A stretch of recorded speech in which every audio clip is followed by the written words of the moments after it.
کۆمەڵەیەک فێرخوازی هونەر چەند چالاکیەک بە ئەنجامەگەێنن بە پێشکەشکردنی گۆرانی و میوزیک بە تێکەڵکردنی چەند بەرهەمێک هەم لە ڕۆژئاوا و هەروەها بابەتە ڕۆژهەڵاتیەکانیش و توانیوانەکە کۆنسێرتێکی تایبەت و ناوازە پێشکەش بە ئامادەبوان بکەن. ولا دوايا من مرنا از ترسم چاویر شو بلک بمراه رنگور و قبرستان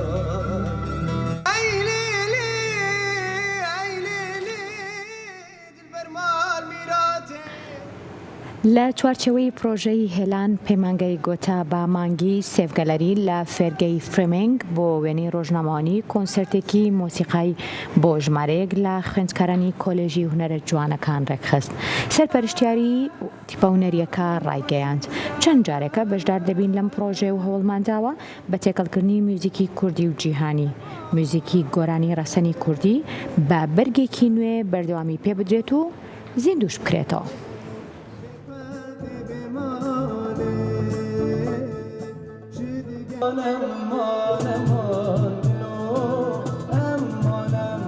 لەگەڵ ڕێکخراوی گۆتا بە سەرپەرشتی فرێمینگ و سەیڤ گەلەری پرۆژەی هێلانیان دروست کردووە پشتگیری گەنجەکەن. زۆر خۆم بە خۆشحاڵە زانم کەەوە یەکێکم لەو بەشدار بووانە. هیوادارم کاری ئاوها هەر بەردەوام بێ. ئێمە هەستاوین بە تێکەڵکردنی میوزیکی جیهانی بە میوزیکی کوردی بەرەو پێشچوونێکی باش هەیە. هیوادارین کەەوە گوێی هەموو تاکێکی کورد بگاتە ئەو ئاسەیەکەوە میوزیکی جیهانی قبول بکە و میوزیکی فۆلکلۆری کوردی نوێ بکرێتەوە مۆدێرن بکرێت هەر لە شوێنی خۆی نەمێنێتەوە. چەند جارێکە بەشداری ئەم پرۆژەیە ئەکەین لە چەندین شوێنی جیاواز و چەند مامۆستای ئازیز و هاوڕێی خۆشەویستم لەگەڵمە هەندێکیان دەرچووی کۆلێژی هونەرە جوانەکانن و چەندێکیشمان هێشتا قوتابین لە کۆلێژی هونەرە جوانەکان. بۆ هیوایە پێش ئەوەی ئەم کاروانە خوێندنەمان تەواو بێ شتی باش و جوان و ئەزمموی نوێ فێر ببین و پێشکەشی خەڵکی کوردستانی بکەین.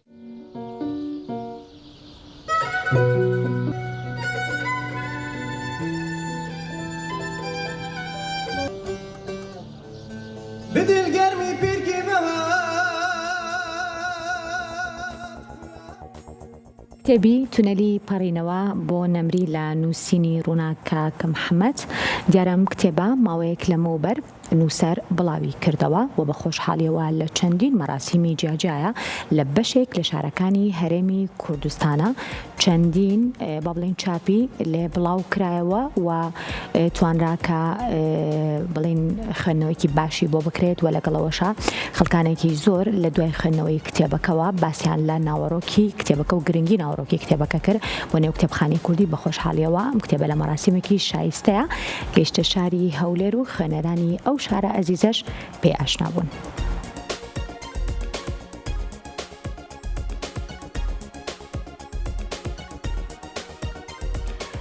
ناوەندی ڕۆشنبیری مەموزین لە شاری هەولێر کۆڕێکی ناساندنی بۆ کتێبی تونەلی پەڕینەوە بۆ نەمری بۆ نووسەر ڕووناک کاکە محەممەد ڕێکخست.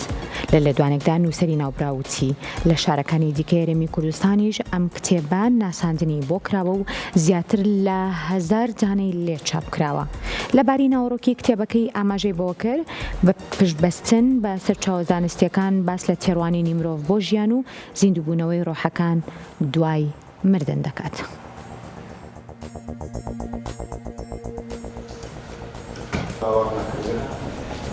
بەڵام هەر کاری لەسەر دەکرێت ڕێکخراوی زۆر بەرهون و ڕێکخراوی ئەوەندە گەورەیە کە دروست دەبێت و هەوڵدا بخوێنێتەوە.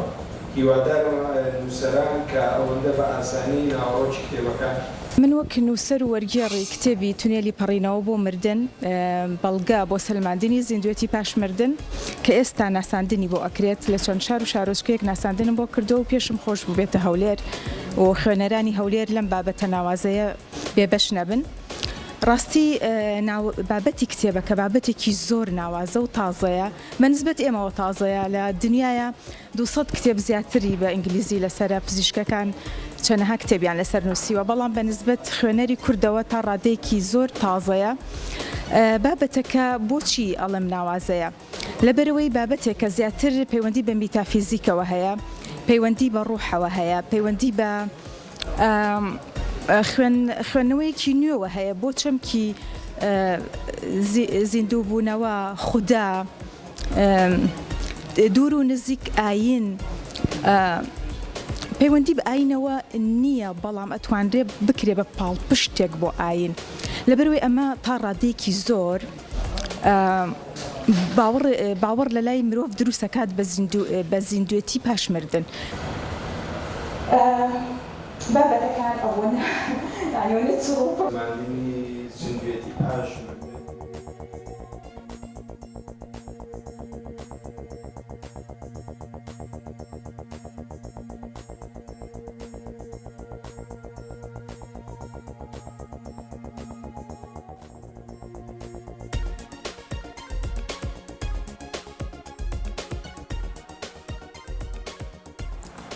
شاعر ناڵا حەسەن یەکێک لە قەڵەمە دیارەکانی نێو ئەدەبیات و خاوەنی چەندین کتێبی دیارە لە ئێستا لە شاری کەرکووکی خۆشەویست کۆڕێکی شعری بۆ ئەم نووسەرە بەڕێوەچوو.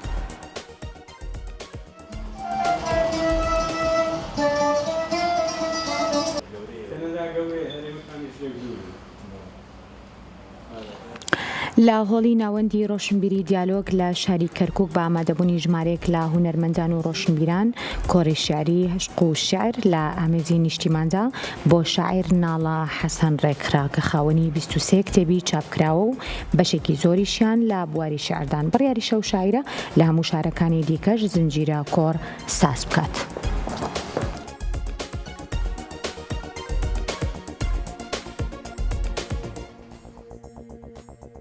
پێشگەڕانەوەم بەرنمەیەکم بۆ خۆمدانە وەکو بەرنمێکی ئەدەبی وەکو هەموو جارێک کە کۆڕ و ساڵاکی ئەدەبیم دەبێ کتاب دەردەکەم بڵێ کتاب چاپ دەکەم و ئەم جارەیان وا بڕیار بوو کە لە پێنج شارە گەورەکەی کوردستان هەولێر و دهۆک و سلێمانی و کەرکووک و هەڵەبجە لە هەر یەک لەو شارانە کۆڕی شعری بژێڕم ئەوە بوو لە هەفتەی ڕابردوو لە هەولێر لە یەکێتی نووسەران کۆڕێکمان بەڕێخست پێشکەش کرد لەگەڵ هاوکارانم پایدار بەرزنجی و موێد عەبدوڵڵا کە مۆسیقام بۆ دەژەنن ئەم هەفتەیەش هاتوین بۆ کەرکووک.